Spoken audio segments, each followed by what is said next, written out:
What if the ancient wisdom of Mother Goddess isn't just a myth, but a living, breathing force waiting to be reawakened with us? What if our collective power as women, united in love and pleasure, is the key to healing not just to ourselves, but the very earth beneath your feet? Today is the second round of our profound conversation with someone really special. A witch, a mother witch. We're going to explore the archetype of the goddess, the rising feminine, and to realize that our deep connection to nature is not just a spiritual concept, but a radical act of political and social revolution. Get ready to feel the pulse of Mother Earth and the power of collective feminine calling you back home. Welcome to Brazilian Pleasure Diaries. I'm Paula Aparecida, your sex coach and therapist, here to guide you in bringing back orgasm, vitality, and the raw, pulsating rhythm of life with a Brazilian swag.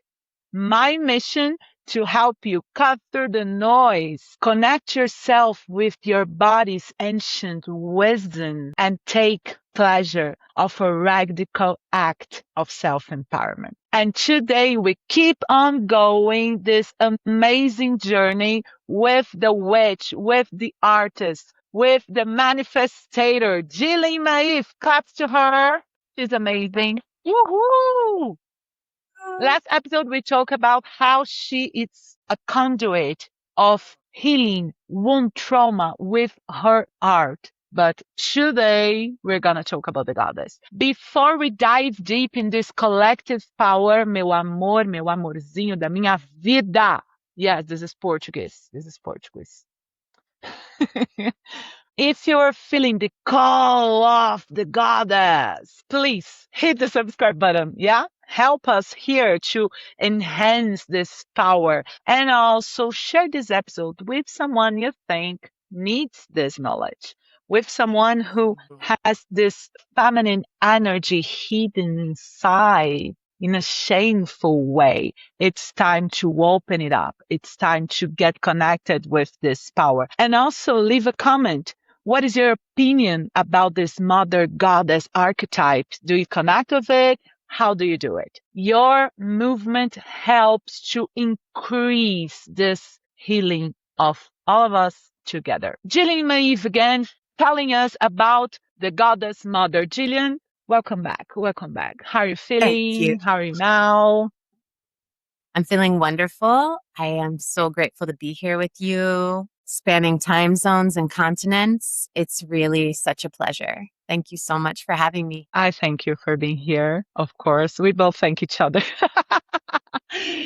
Tell me something. Maybe someone is there listening to this and, oh, these two women, they are nuts. What are you talking about?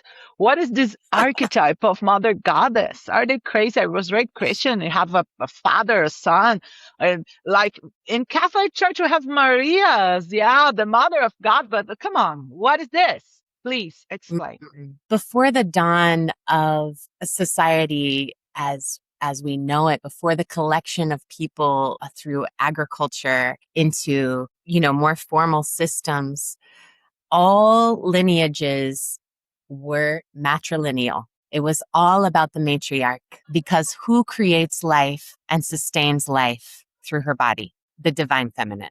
Okay. So everybody knew since the dawn of time that the earth was our mother, and that mothers are the sustainers and the cultivators of life.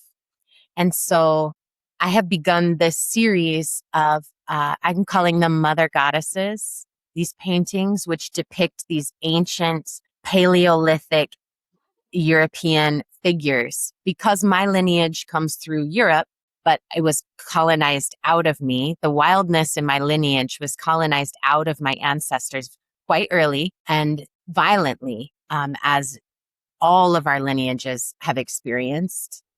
I started to seek out as an artist, what were the images that I could hold on to that brought me back to those ancient roots of the matriarchy. Started playing with this imagery of these ancient mother goddesses, these statues. They call them Venuses, but it was long before people knew about the Greek goddess Venus. It was long before all of that, long before written language.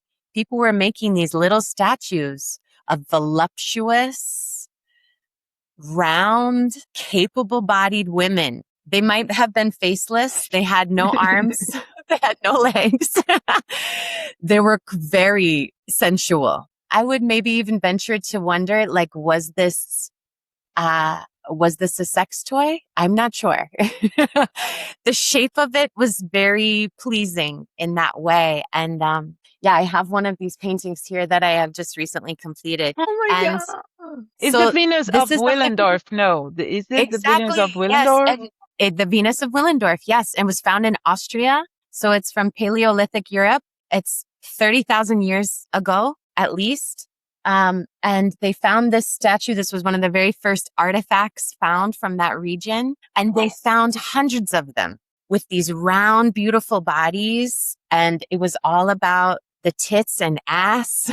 The yoni is there, right? Like these gorgeous, thick-bodied creatures that were created out of clay, and they seem to be really well loved, right? And people, I can imagine that someone might have created it and put it on an altar, or had it with them in a time of struggle, or carried it with them when they needed extra strength and courage, or when they were wanting to conceive a baby and bring new life into the world. And so nobody knows exactly why they were created, but we can make guesses based on our intuition. And I decided to paint this one with a toric field around her of these prayer lines, which to me symbolize the unity of spirit with our physical form. The prayers that surround us all the time from our lineage, our ancestors speaking over us, our angels guiding us forward. And so it's like a kind of protection. It seems like you use the colors of the chakras, right? You're following this. Yes, the Yeah. chakras.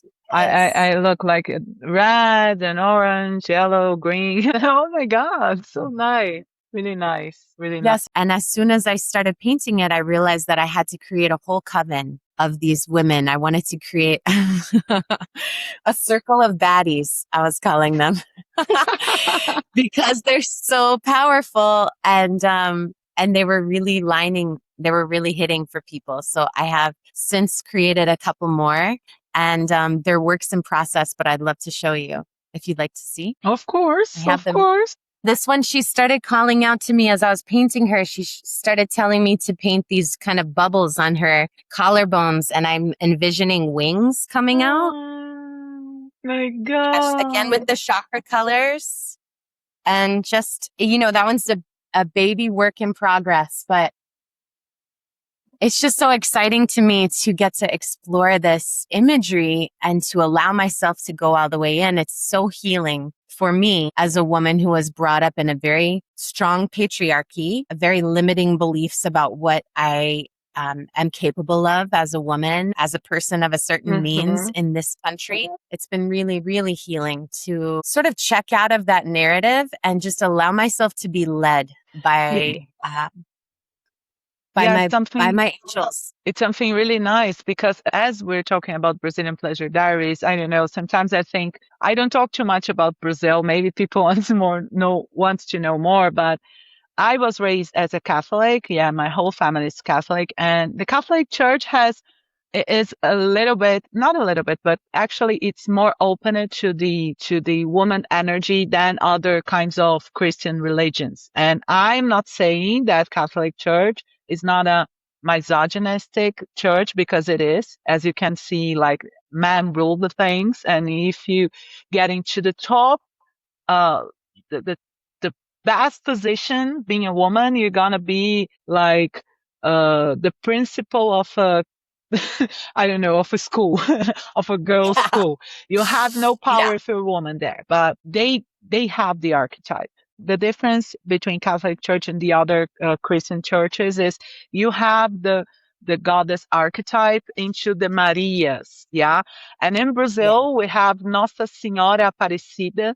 Nossa Senhora Aparecida is the godmother of Brazil.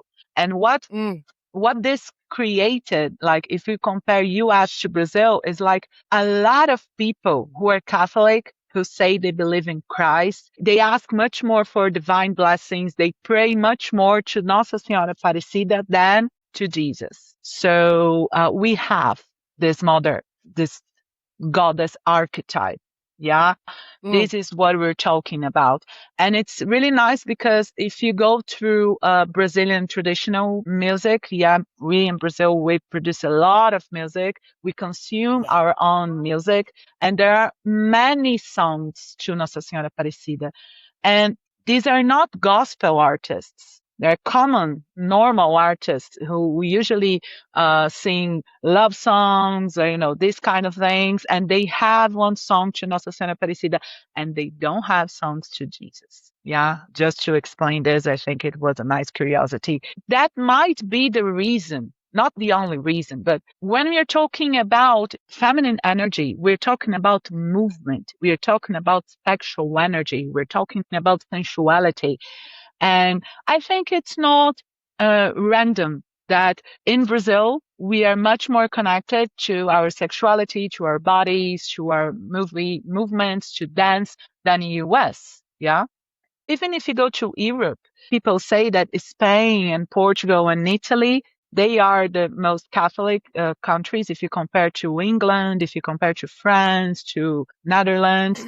And in Europe, these countries, they are like more connected to their bodies, more connected to sexuality. Yeah, if you compare Europe by itself. So I believe that getting in touch with the goddess archetype gives life back to us. Yeah. And patriarchy is the system. I always say that because when we speak this word patriarchy, usually people think, oh my God, again, she's going to talk that men are the worst thing in earth. They dominate everything. No, patriarchy is a system, yeah, organized to exploit, subjugate, dominate nature. That's right. Yeah. Mm-hmm. For who? For a few people, delete the upper class, dominate, subjugate, control nature in order to profit from it. Yeah.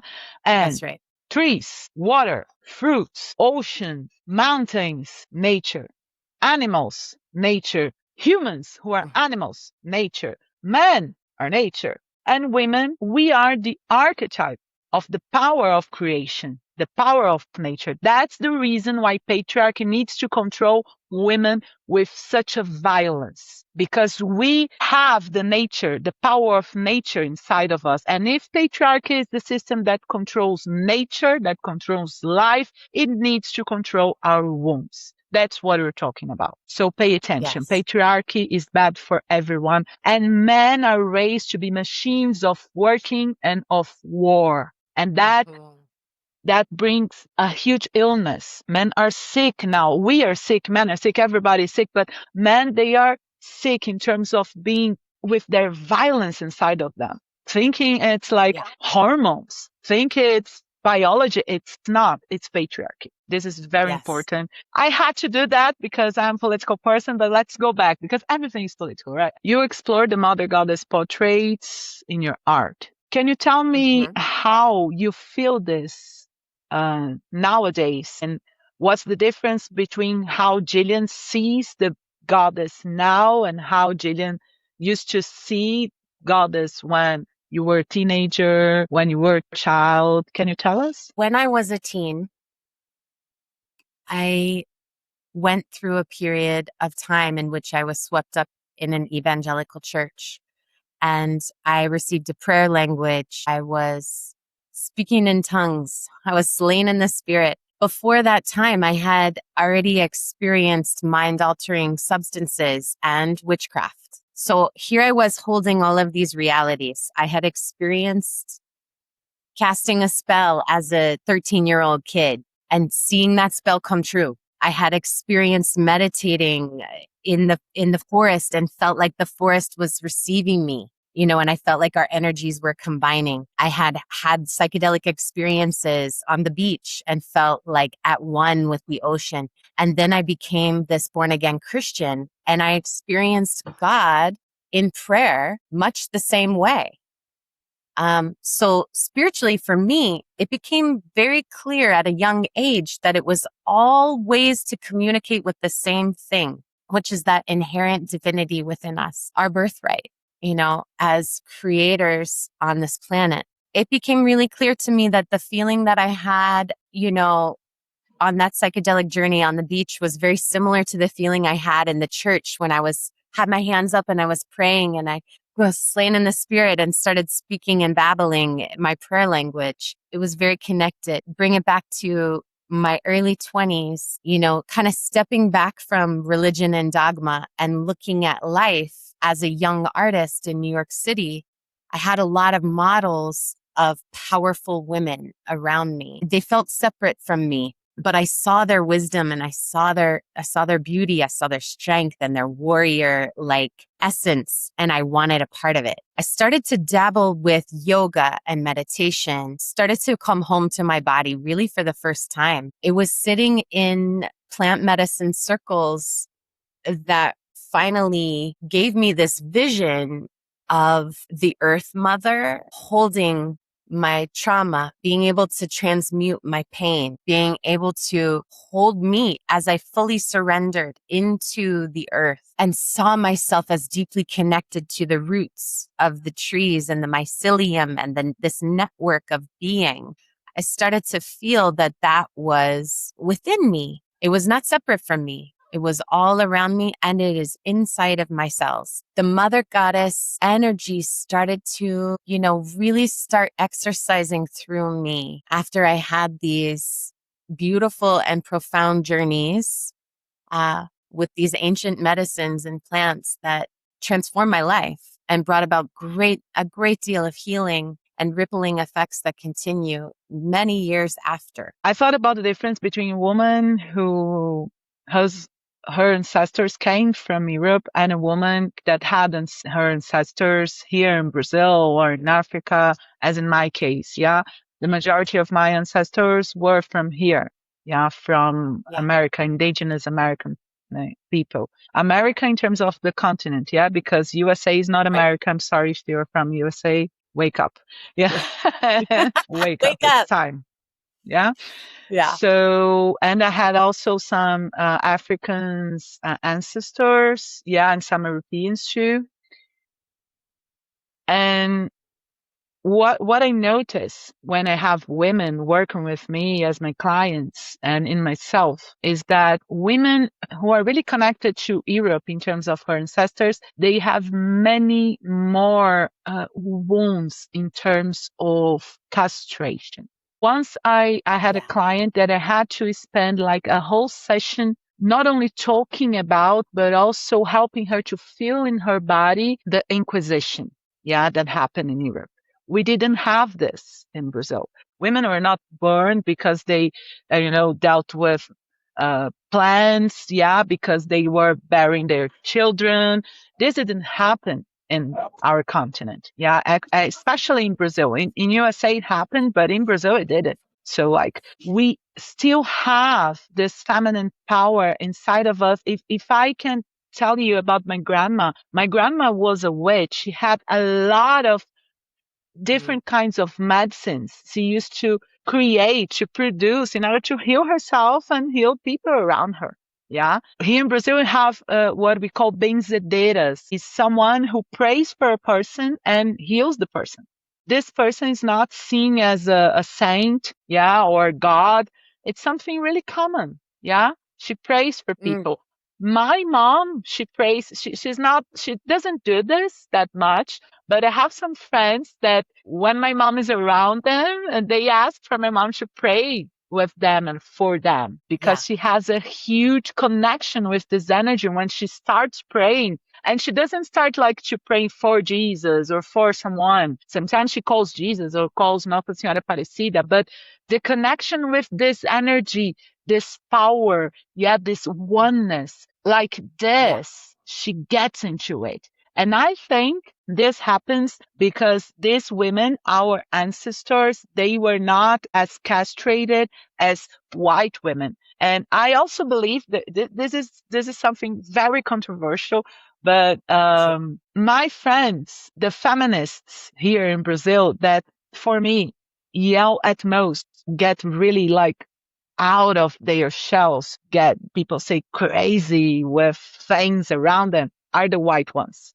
And I really Mm, believe that's not only because um they can do it. Yeah. And it's not only because they are white, and if they are white, they can do anything. They have privileges. It's not only because of mhm. their privilege. It's also because the amount of castration it comes from her ancestors. Yeah. It's so huge that when she Yeah, gets in touch with this energy, it's it's like a thread. Yeah. She connects not only with her sufferment, yeah, with her pain, but the pain of her ancestors. And okay, but we women from Brazil, we are connected also with rape because we were enslaved. But this is mm, a different kind of issue, I believe, in terms of, yeah, we got sure. enslaved. Yeah, we got raped, but we could connect with feminine energy somehow. We could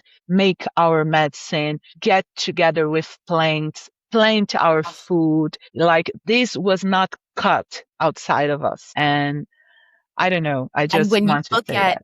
when you look at Brazilian culture at large, like as a Western white woman from the US, when I think about Brazilian women, I think about beautiful bodies, like gorgeous embodiment, dancing, beaches, revelry, parades. Like I just picture so much just like confidence and pride and embodiment sort of oozing out of Brazilian women. And so when I hear you talking about how the goddess has not been removed from Brazilian culture and it was encouraged or even just allowed, that really strikes a chord in me because yeah, like what you're saying, my people, you know, my ancestors were burned at the stake. I know that that happened. I can feel it in my lineage that, you know, the women who were midwives and healers and caretakers were subjugated to torture. And it's horrific, the history. I actually lived in Europe as a kid. My mom was in the Air Force, which is a whole nother set of conditioning, right? And programming. She was in the military, US military, but as a women's OBGYN doctor. So she's a gynecologist and she became a midwife later in life. So she moved us, three kids, single mom, to Germany. And we lived there while I was a preteen and teen. And that's where I actually saw the Venus of Willendorf in real life, sort of came into an understanding of witchcraft, just a basic level understanding, and started dabbling in magic. I could feel the pain body of Western white women who were colonized or brutalized so early in the lineage that it's almost like we have to dig through to get to that root and expose it and give it life, give it a voice, give it breath. And I think it makes me laugh a little when you talk about white women being so angry and loud. And that, Yeah. yes, there is inherent privilege there. And there's like, you know, it's almost like, let's let the white women shut up for some time, right? Because they get a lot of press and play. But that really hits it home for me when you mention how they're trying to get back to this like ancient knowing and give voice to that which was brutalized out of them, out of their lineage so long ago. And that takes a lot of work and a lot of courage. But we're all here holding our own version of that reclamation so that we can birth a new world into being. I Yeah. truly believe that every action we take and every conversation we have, every dance we let move through our bodies, every prayer, every song, every poem, you know, it's all an attempt at getting back to that divine connection and that earthborn birthright of being a channel between heaven and earth, between the cosmos and the roots. Yeah. This remind me of a question I have here. And I'm going to read something because I'm going to read something I found in your Instagram. Yeah. Okay. I found there that you highlight the frequency of women rising together in love, Yes.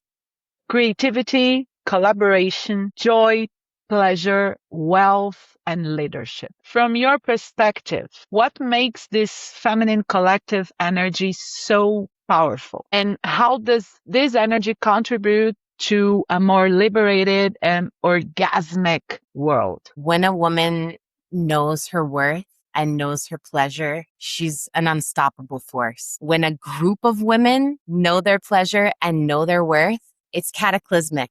The power that erupts from us when we are vibing, when we are magnifying and reflecting that back to one another is pure light.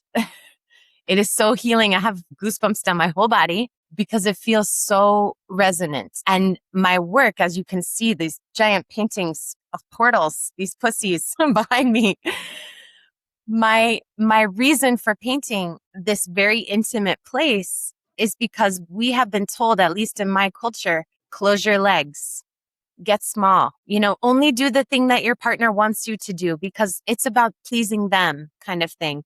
We've been kept quiet. We've been told to look beautiful and stay silent, to alter our bodies in certain ways so that we are ever youthful and ever, holding that maidenhood in our bones and in our tissues. When we reject that notion and we stand in our power, especially in our orgasmic power, which is our connection to divinity and life force creation, when we know our bodies and our desires and our pleasures and we are owning them for ourselves and holding that potential and that groundbreaking energy inside, there's no force that can stop us. And so that is why there has been such a cultural movement to separate women, to make them mistrust one another or doubt one another. This narrative of like, you can't trust women is a total lie. And it's perpetuated to keep us separate and silent.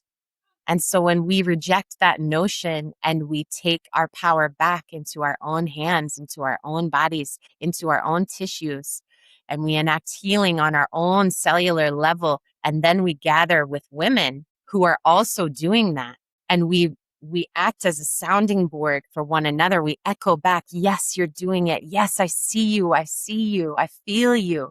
It just amplifies the vision so much more. And it makes it completely undeniable, revolutionary act. And that's what I'm here for. So I feel compelled to carry on this mission of amplifying women's creative genius, beauty, surrender, and embodiment through my work, through my artwork, and carrying that prayer and that spell of unity and collective healing that starts here and it ripples out everywhere. How do you see the connection between this collective feminine power as your mission with this? How do you see connection of this with the health of the planet Earth? The issues we are dealing nowadays in terms of the environment. Is there a connection? I feel that as women, as creators of life, as a person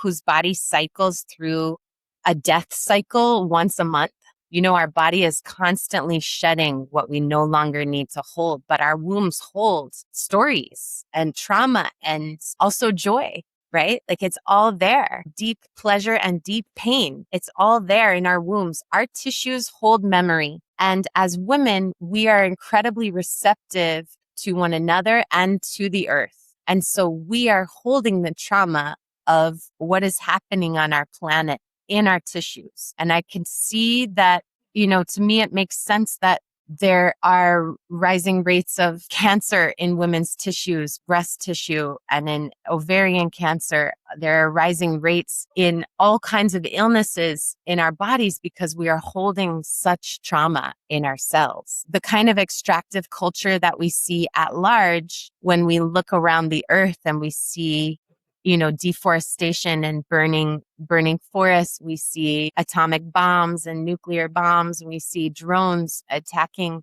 countries and enacting genocide. That pain that is being enacted on the earth is also being enacted on our bodies, on our physical bodies, as conduits of Mother Earth. That extractive culture that is taking and taking and taking from the earth is taking and taking and taking from us as well. And that's why I really love what you said about the patriarchy, that no one is winning in the patriarchal system except a few people at the very, very top.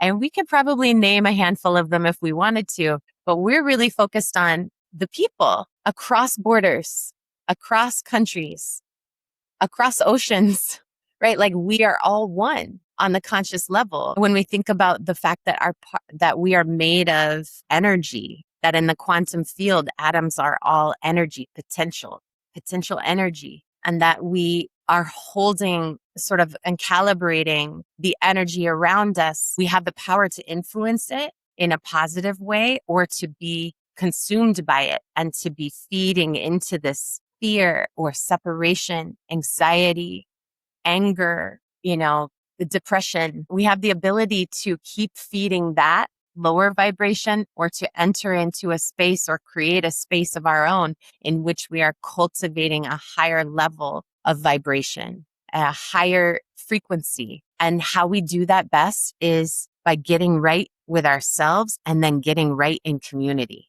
and circling around. When women circle around, we have the power to shift and move mountains. I really believe it. A lot of things you made me think a lot. Here in Brazil, we didn't have the Inquisition. Yeah. Women were not burned in stacks, but we have slavery. And it was like, if you imagine the worst terror movie, slavery is worse in terms of the kind of violence. Yeah. I don't even know how to say them in English in terms of to take people's skin out. Yeah.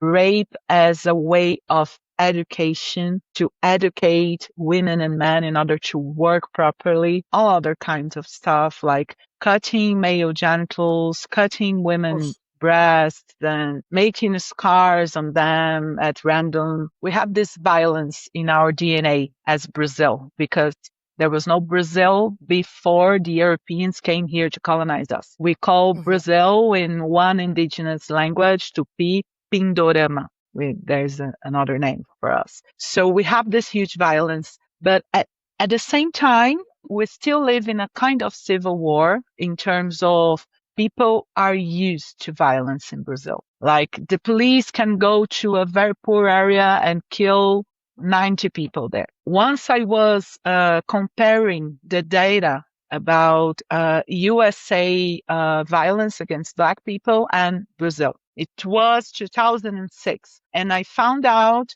that the São Paulo's police, São Paulo is one state. We have around 30 million people living here. Brazil has around 200 million people. Yeah, it's not even like, about 25% of Brazil. And we killed in the same year, only São Paulo's police, the same amount of USA police in 4 years. So Black people, indigenous people, biracial, multiracial people are much more killed here.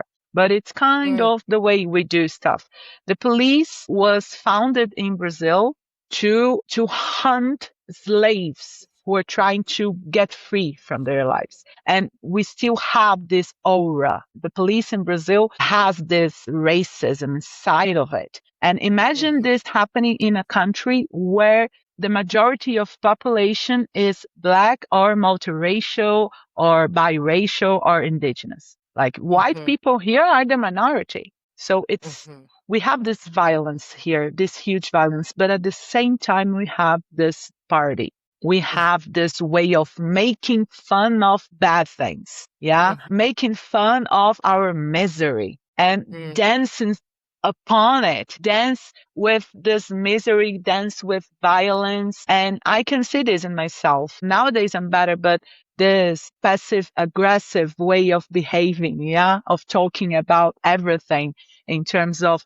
laughing with your own miseries. And you can say something really horrific, laughing about it, giving a smile. And I want to say that because what happened in Palestine really got me. Beginning, I was following everything on social media because I thought Yeah. I need to see what they are going through because I'm not there. At least seeing, I don't know, I can be here somehow. But like the time went by and every day seeing kids being like slaughtered by Israel, every day a new crazy thing. A genocide is happening in our cell phones. We can see that every day. I was getting bad, depressive. Yeah, and I didn't know what was happening. And it was there. At the same time, I started thinking, what should I do? Should I not see this? Should I avoid? Should I forget what is happening with these people? And Mhm. then I started going to the street demonstrations, organizing people, talking about it. And I could feel getting in contact with this pain was not the issue.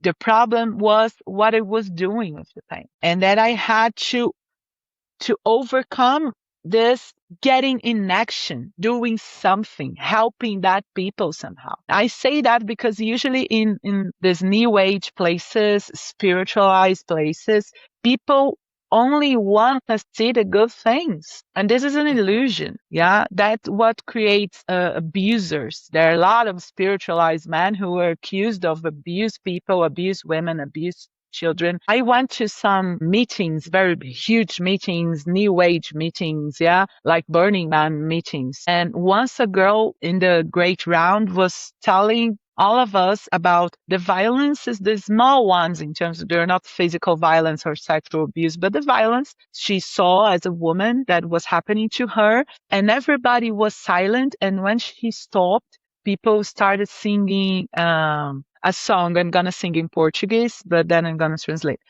Só pense no bem que se manifestará.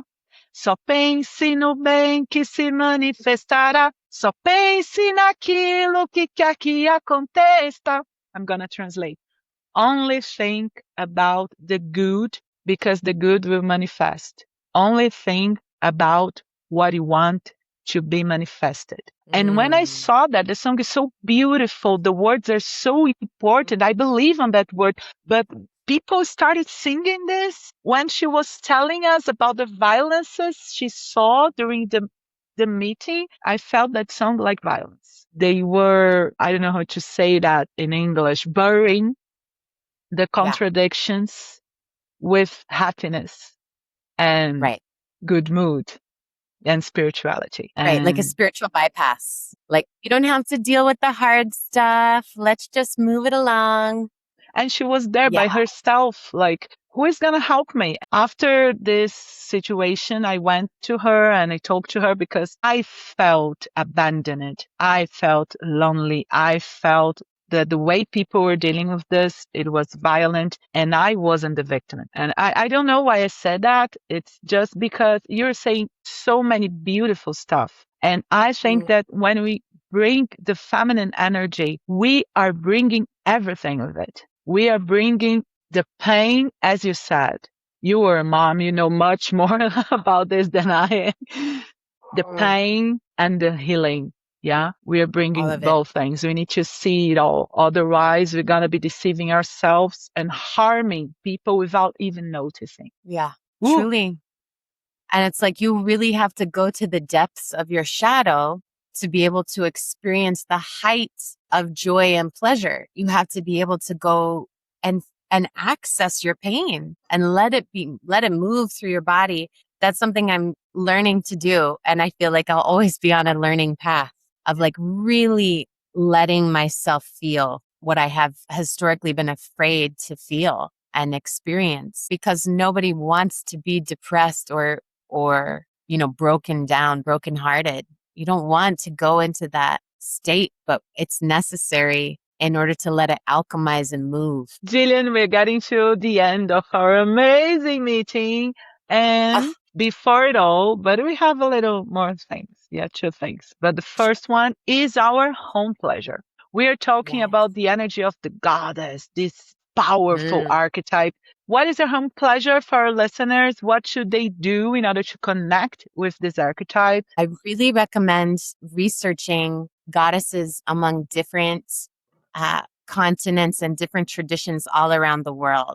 I recommend diving into study more deeply a goddess that appeals to you or feels like a connection to you, placing an image of her or a candle of her or some kind of message that encompasses her on your altar or on your space of meditation practice, whatever it is for you.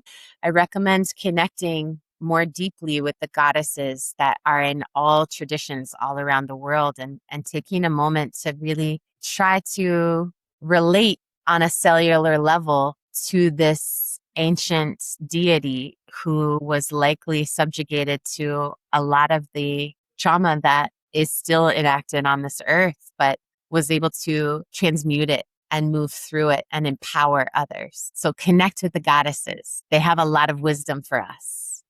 And they're everywhere. Yee-hoo! Everywhere we look, we can find goddesses. Yeah, we can. Yeah. And it's nice to say that because in my personal altar, I've never thought about this before, but now I'm thinking there are only goddess. Actually, there is one Buddha because my grandma recently passed away. My father went in her house and said, "Oh, this is the only thing I think you're gonna like, Buddha image," because he said that nothing she had I would like. Okay, I'll get a Buddha. Yeah. But before of this Buddha coming from my grandma, yeah, it comes from a woman. I have a Kali image, the Hindu goddess. I really connect with her a lot. Kali. Yes. Yes. Oof. And I have a Nossa Senhora Aparecida for sure. You saw my name is Aparecida because of the godmother of Brazil. So I carry this weight, very Amazing. huge weight. And also an Orisha, Yansan. Yansa is the goddess of wind, of sensuality. She has this power, yeah, of war. And yeah, there's three goddess. See, a lot of women here. Jillian, it was an amazing conversation. The way you deal with the feminine energy, the way you deal with the nature, and you're being an artist. I really would like to live closer to you to, to invite I you would to love eat. that. To eat a bread here because my mom, she's not only vegan, I veganized my mom. I have this trophy. Every time you veganize your mom, you win a trophy. I have this trophy. That's awesome. And she bakes breads, gluten-free, vegan breads, low-carb breads, cakes, and a lot of stuff. I would love to have you here to eat. Would love to visit you. I would love to come. It's always been a dream of mine to be in Brazil. We It's have such a to beautiful organize country, that and I'm trip. so grateful. Yes, I'm very interested in your workshops. Ooh, You were describing your workshop, and I was like, "Ooh, I want that.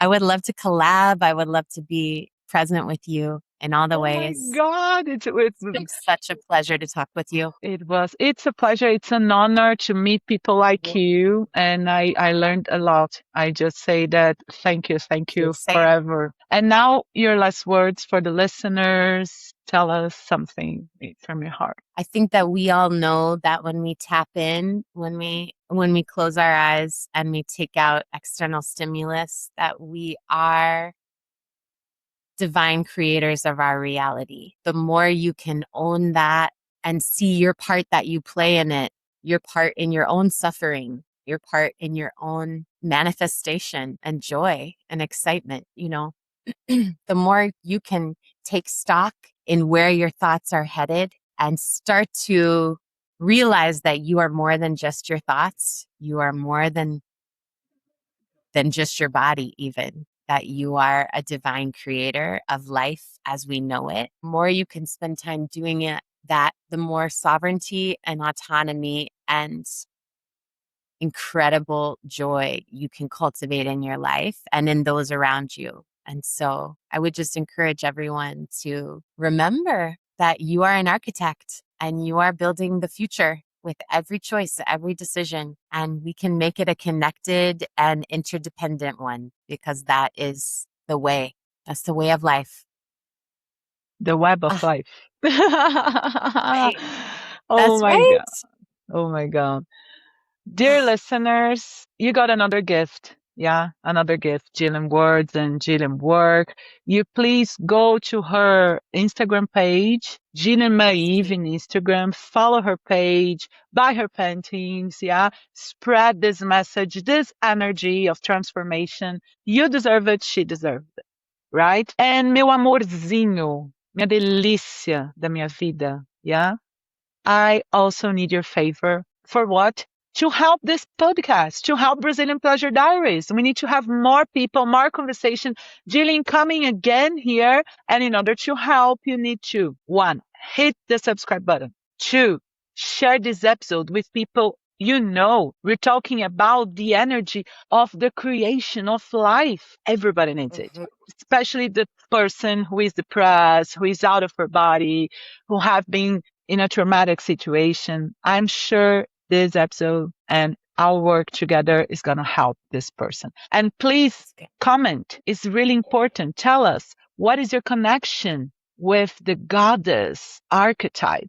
How do you connect with your feminine in your daily basis? Tell us. We're going to love it. And now, last is not the least. Yeah, now it's the last thing. If you want, ignite your pleasure, your connection with this mother like energy, realizing is the energy of creation. If you want to do this, I am here to help you. It's a delight to help people to have real orgasms. And I know that before having orgasms, we're going to have to deal with traumas, but we're going to have orgasms with the traumas. That's what I like doing, and with myself. So if you want my help, I'm here to do this. Please, here in the description of the episode, you're going to find a link to fill the form for a discovery session. Please book a session. Let's go do this. All right? And keep pulsing, keep living, keep revolutionizing. Direto do Brasil. Beijo. Tamo junto.